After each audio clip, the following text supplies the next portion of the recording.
I clar, jo sempre que, per mi, jo associo, quan penso cas de coixinets, Esplanada del Canigó, aquesta veu. Atenció al semàfor! Jo tinc el telèfon, llavors tenim un repte que és trucar ara mateix al senyor de la veu... Torna'm a tirar això, per favor. Què diu això?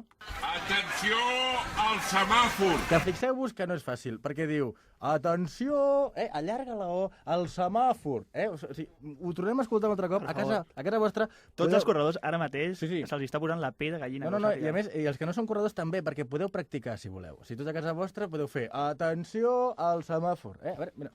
Atenció al semàfor! Perfecte, anem a trucar-lo. Oi, quins nervis. Ell... Va, en fi, anem. Endavant. Hola, bona tarda. Bona tarda. Podria dir, si us plau, atenció al semàfor?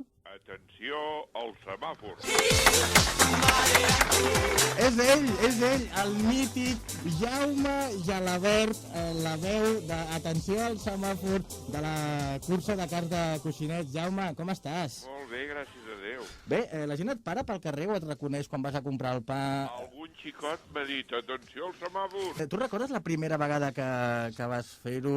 Mira, sí, ja fa anys d'això, no sé exactament quants fa perquè no els conto.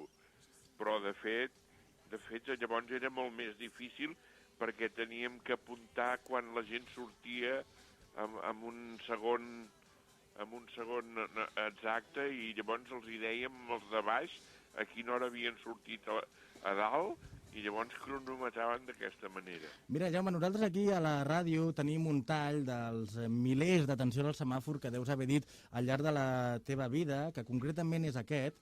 Atenció al semàfor! Recordes quina edició és? No ho sé, noi. No ho sé perquè totes dic el mateix.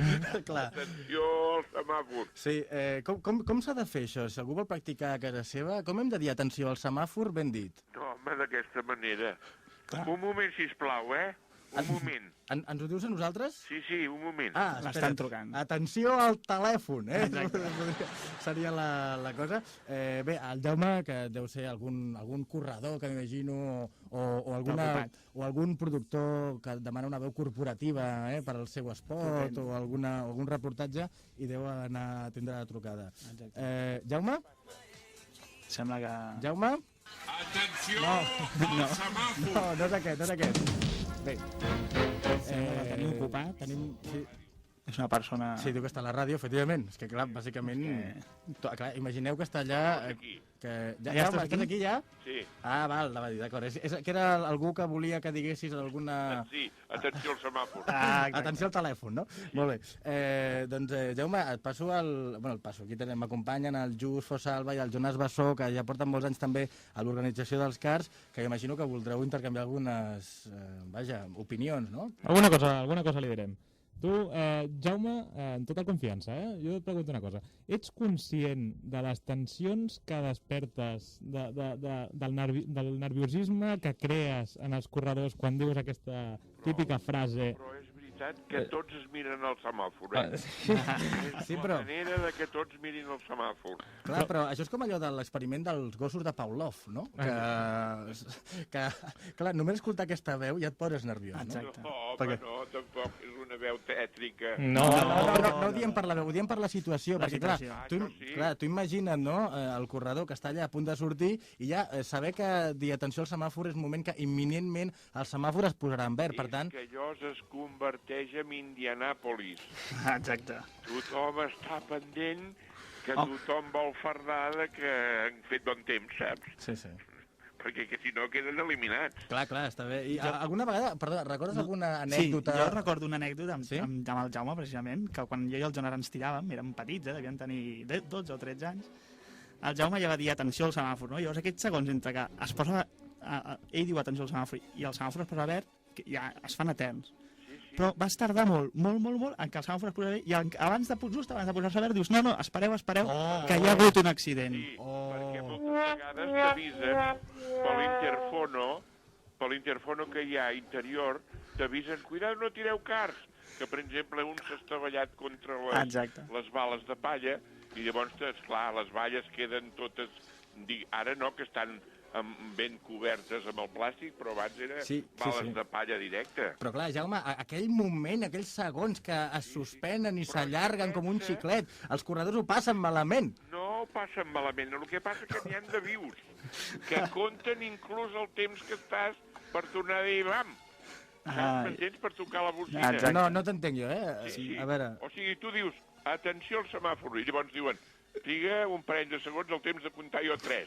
1, 2, 3, i jo, pom, llavors dono la marxa i llavors marxen.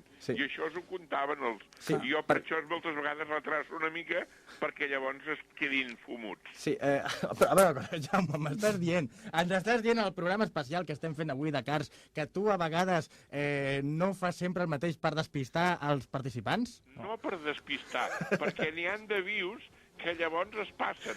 Clar, els corredors volen ser més llestos que el Jaume i el Jaume els hi paguen la mateixa moneda. I tu, Jaume, recordes alguna anècdota especial d'algun any?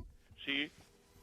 Més d'un any no ens ha funcionat la bocina del semàfor. Sí. Jo tinc una trompeta molt especial i tocar la trompeta per sortir. A més, atenció al semàfor, i llavors jo faig... Exacte, aquesta. Clar, no és el mateix, perd una mica. Aquest any com tenim el tema de la trompeta? Perquè la bocina aquesta qui la llança? Tu mateix, Jaume? Sí, amb uns d'allòs que tinc, amb uns mandos que va connectat. Que és com una mena de sintetitzador o aparell d'aquests de bocina de cotxe, no? Sí, va junt amb el semàfor. Quan tanques amb el semàfor, llavors xiula, i si algú s'escapa també xiula. Però fa un xiulet diferent. Com seria, més o menys? Llavors fa... D'acord, ha quedat clar. Jaume, no tenim gaire més temps, però abans d'acabar, el Just i el Jonas d'Organització dels Cars de Coixinets ens havien comentat que és possible que ara vulguin vendre la idea a l'estranger, que està molt de moda, és a dir, exportar el tema dels cars de coixinets. Per tant, Jaume... Em preparo per viatjar. Et prepara per viatjar i et demanem que, per favor, perquè estem preparant el dossier i tot plegat per vendre això a algunes ciutats com Toulouse, a França, ja s'han interessat i tot plegat, dir-ho en francès. Has de dir, atenció a les semàfors, però amb el to aquest. Quan vulguis, un moment que prenem la gravadora, perquè això ho hem d'enviar a França per veure si ens compren els cars de coixinets. Quan vulguis, Jaume. Atenció a les semàfors. Escolta, fantàstic, I després hi ha una altra ciutat, que és Birmingham, al Regne Unit, que també s'ha interessat. Ho podem fer en anglès. I com se diu? Hauria de ser Attention the Semaphore. The Semaphore. Val, Jaume, quan estiguis preparat, espera que posem la gravadora a gravar. Val, tu mateix, endavant. Attention a les semàfors. No, a veure, repetiu un moment. Aquí hi ha hagut un mix. Hi ha hagut un mix de francès i anglès. Attention the semaphore. Attention the semaphore. Sí, exacte. Vinga, va, tornem-hi. Home, amb els idiomes que sé jo. Clar, per això és poliglota. Vinga, Jaume, quan vulguis. Attention the semaphore. Jaume, moltíssimes gràcies per la teva simpatia, pel teu bon sentit de l'humor. I res, aquest any te tornarem a escoltar un altre cop, no? Home, i tant, si Déu vol. Això esperem. Molt bé. Jaume, gràcies, una abraçada molt forta. Gràcies, Jaume. Apa, Jaume, ens veiem diumenge. Bé, primera trucada, ja portem quasi bé 3 quarts d'hora de programa, per tant,